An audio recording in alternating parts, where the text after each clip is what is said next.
Hello everyone. The two documents that I evaluated was a PowerPoint presentation and a worksheet that I have as a PDF that I use with my math students. So first I'm going to look at the PowerPoint. And when looking at the accessibility handbook, the PowerPoint had a lot of accessible portions to it and a lot that were not. The outline view of the PowerPoint did come up and seem to work well, but as you can see here, some of the fractions did not line up perfectly, which could be confusing to students. The slide layout, I did use a PowerPoint template, so that would be easy and accessible for students to use. And as well as the reading order. Most were in order, but I did add some shapes into my PowerPoint and found that if those were read, they would be read last and would not align with the text I have. I didn't use any lists or tables, so I didn't have to worry about the accessibility of those, but I do have hyperlinks embedded in my PowerPoint, including a website for a game, and the title is there for students to see what they would be playing, and so they could click this hyperlink and get to the website. The color, however, is a bit tricky because the blue is a little harder to see with the background, and I did, to emphasize some points, I did use red, and it was advised to not just use color to emphasize, so that was not always accessible. The accessibility handbook did talk about math and said it wasn't possible in the slideshow. I'm not sure what they meant by this, so I was not able to evaluate that.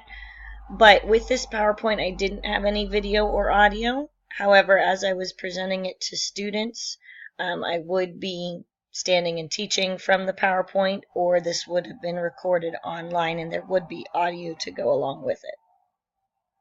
Looking at the UDL principles, for the first 1.1 principle, I can change the sizing, color, and font to help make it more accessible for students as needed.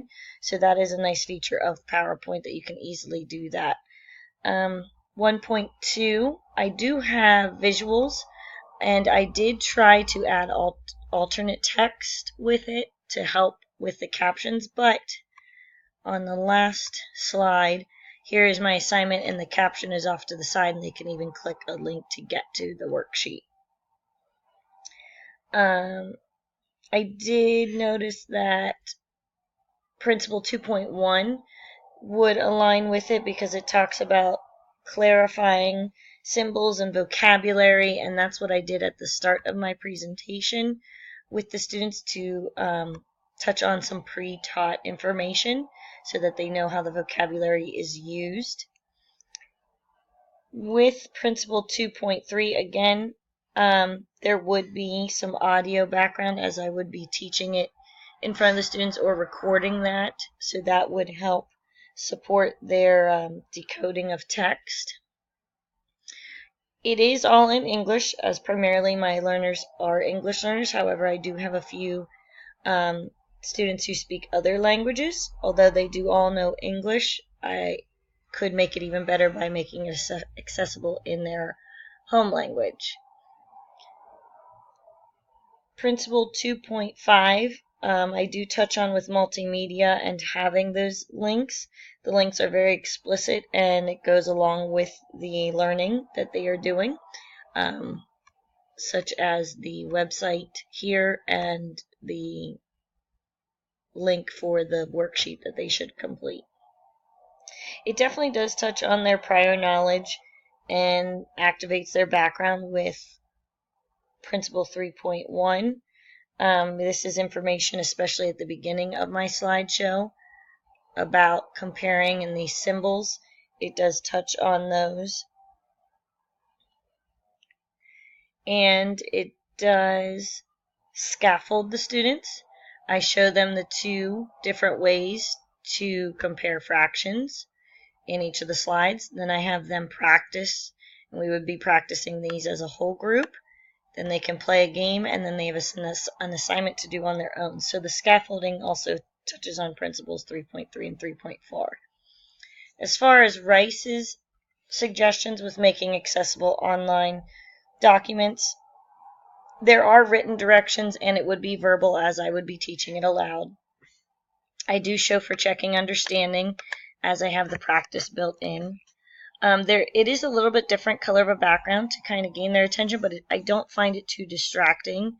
I didn't add many pictures and images to take away from the learning. And the PowerPoint is nice because I can make these notes available and this information available later, and I can print out the slides as an outline or as just slides listed for them.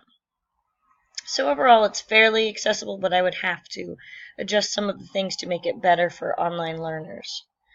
The PDF, on the other hand, was not as accessible. These are worksheets that we give our students. All of the math teachers do that align with our curriculum, and they are accessible as a PDF. With the accessibility handbook, there weren't a lot of things to look at. It was all about converting the information. This is converted as a PDF and saved, so the students could access it online. But looking at the UDL principles, there weren't a lot that it fit with. I can't change the display at all. To help the students, I can't make the font larger. They can only zoom in and zoom out, as I can here, which would be the only thing to help. There are symbols used on their worksheets, but there is no audio along with this. This is something that they should be working on their own. So you can see different symbols on the different pages of the information we're learning. It is English only. However, our curriculum does offer a few other languages, so I could upload those, such as Spanish, but this PDF does not allow you to automatically adjust the language. So that would not necessarily align with the Principle 2.4. It does use prior knowledge if at the bottom of each worksheet, this is for a whole unit, so at the bottom of each worksheet it does touch on prior knowledge and trying to continue practicing skills with students. So it does align with Principle 3.1. Excuse me. And with Principle 3.3, I did not think there were any unnecessary distractions. The background is not a different color, but the black and white and the simplicity of each page makes it very simple to look at and does not cause them to be distracted with anything else. The only distraction of this PDF is there are so many worksheets here, the students may struggle going through and seeing so much at once. It would be better if I could give them one at a time. But it does scaffold as it revisits ideas, as I mentioned at the bottom. All of this would be practiced on their own after learning in class. So there again is the scaffolding.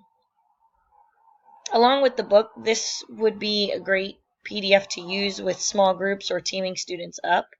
They could meet together and discuss these and work together, which often we do in class. There are written directions as well as verbally. We discuss it and we would talk about what they are expected to do with each worksheet. And again, there's no distracting background, and it does check their understanding, all important pieces, according to Rice, when he is discussing how to make online documents more accessible to students. So the PDFs in general need more work. They need to be made better so that students can use it more and make it more accessible. The PowerPoint was a little easier to use, but also still needed work. So these are things I need to consider when making documents in the future.